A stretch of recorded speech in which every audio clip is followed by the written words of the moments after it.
Bonjour, j'aimerais aborder le sujet sur les âmes sœurs et sur les âmes jumelles.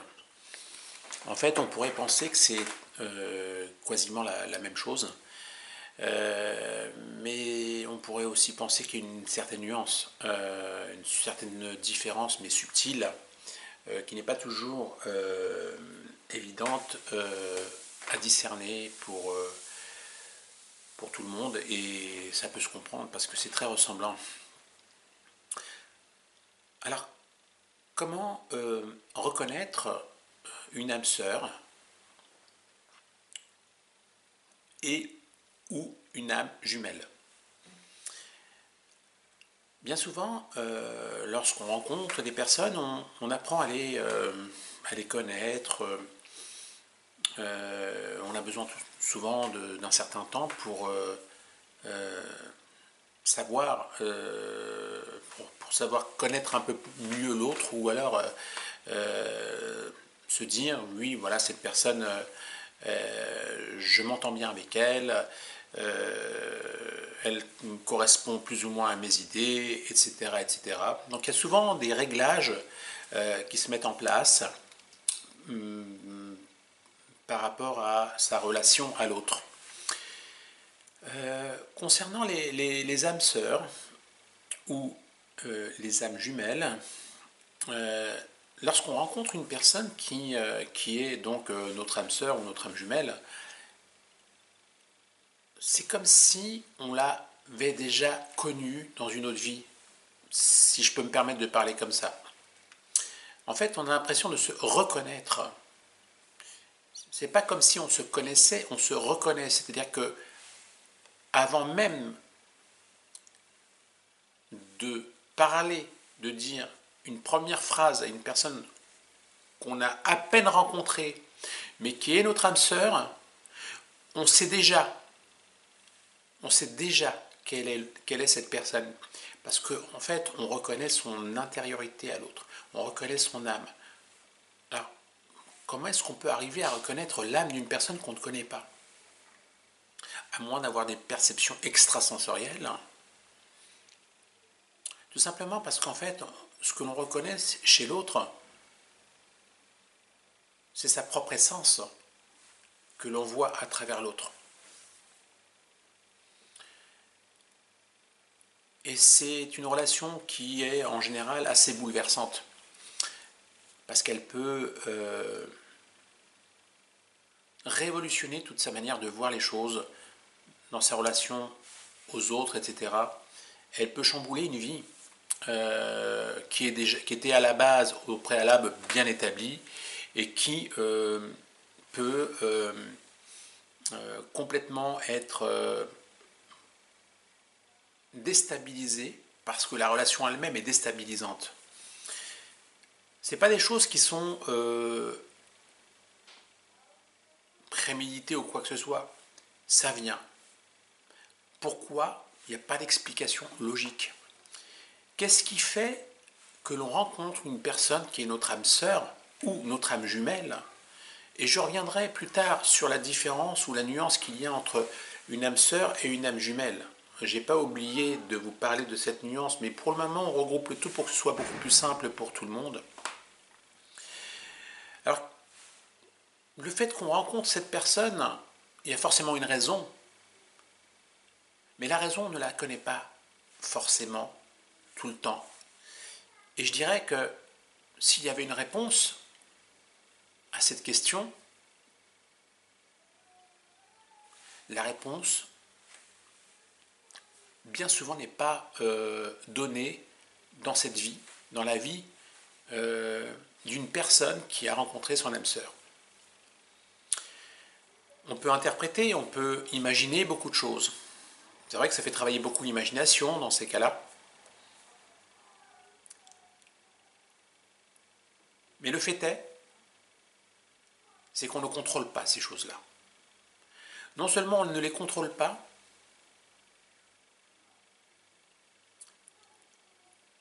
mais on a tendance à prendre peur face à quelque chose de très fort.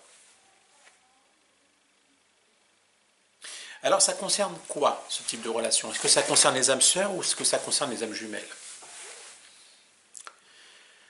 Alors la nuance, elle est très faible, elle est subtile peut-être même.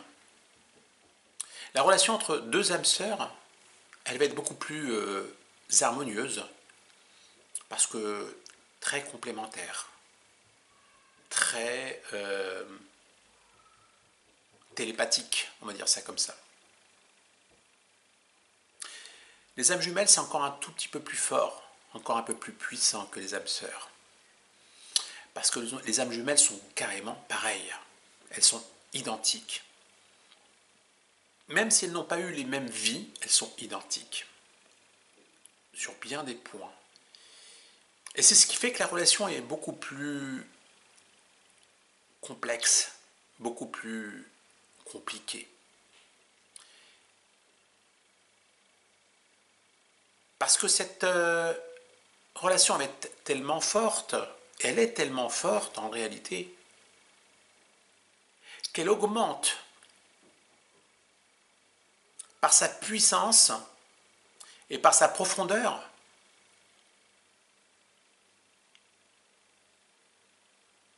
ce sentiment de peur. Et pourquoi? Parce qu'on ne comprend pas. On n'a pas d'explication à ce type de relation-là. Aucune. Alors on va aller chercher dans nos croyances, on va aller chercher dans je ne sais quoi, mais au final, au fond de nous-mêmes, on n'a pas la réponse précise de pourquoi nous sommes en connexion avec quelque chose de bien plus puissant qu'on ne peut imaginer, parce qu'on n'a pas la réponse, on n'a pas les réponses, et pourtant c'est très fort, et pourtant c'est très puissant. Alors évidemment, ça fait peur. Plus c'est fort, et plus ça fait peur. Plus ça fait peur, et plus on va trouver des moyens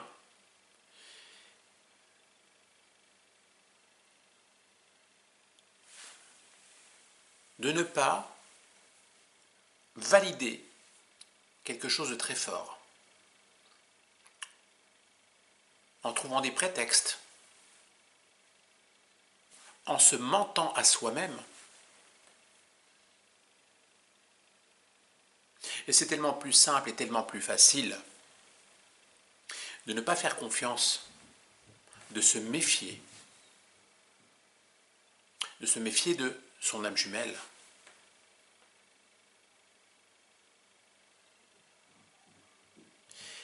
Parce qu'en réalité, on se méfie de nous-mêmes.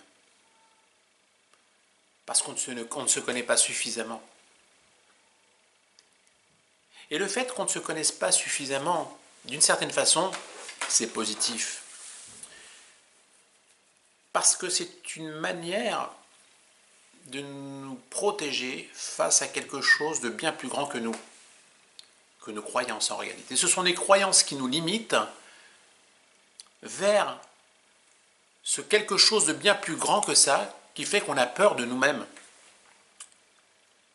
Et le fait d'être en face de cette rencontre, de cette âme jumelle,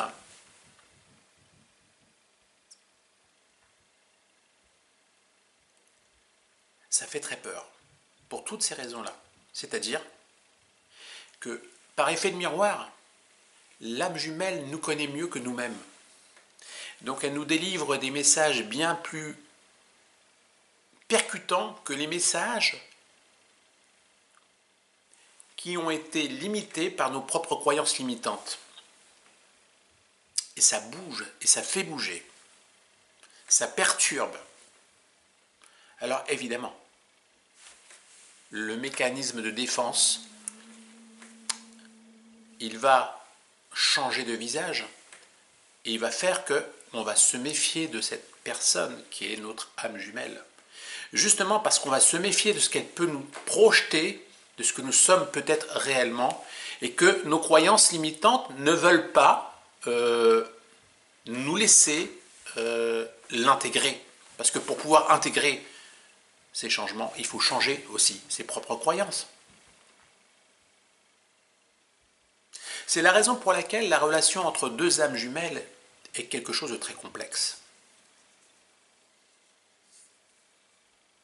Et que bien souvent,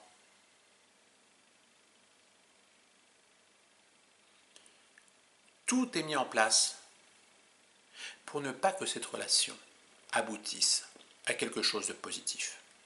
Pour plein de raisons, pour bien des raisons. Parce que si ça avait été et c'était possible à ce moment-là,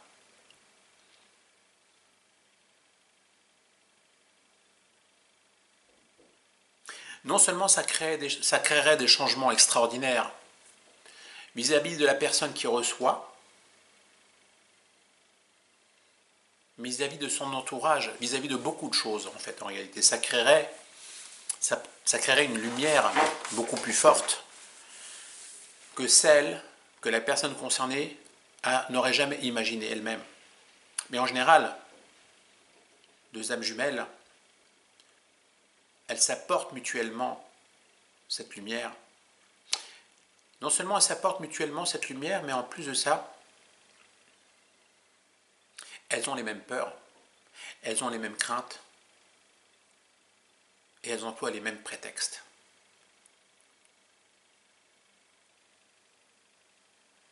Celui de rechercher l'autre et de le fuir en même temps.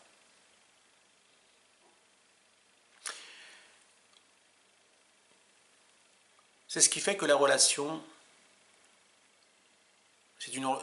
entre deux âmes jumelles est une relation de souffrance.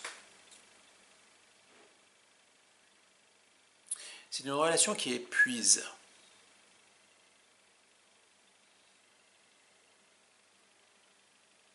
Alors la question que je voudrais me poser à moi-même et que je voudrais vous poser, c'est est-ce que malgré ça, malgré tout ça, ça vaut la peine de tenter l'expérience, quelles que soient les conséquences? Oui ou non? Je vous laisse réfléchir par rapport à cette réflexion-là. Pour en revenir aux âmes sœurs,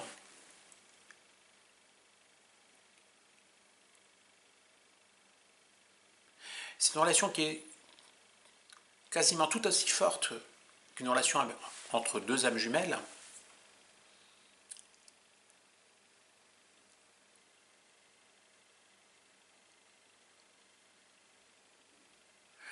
Mais qui sera une relation beaucoup plus aidante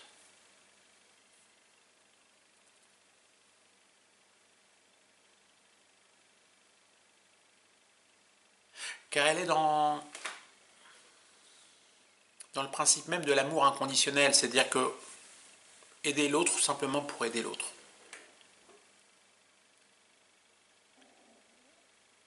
Alors que concernant les âmes jumelles, même si l'amour est très fort, et c'est justement parce que l'amour est très fort entre ces deux âmes jumelles, c'est tellement proche en réalité, que malheureusement, les croyances qui nous limitent à tout à chacun l'emportent sur le bénéfice que l'on aurait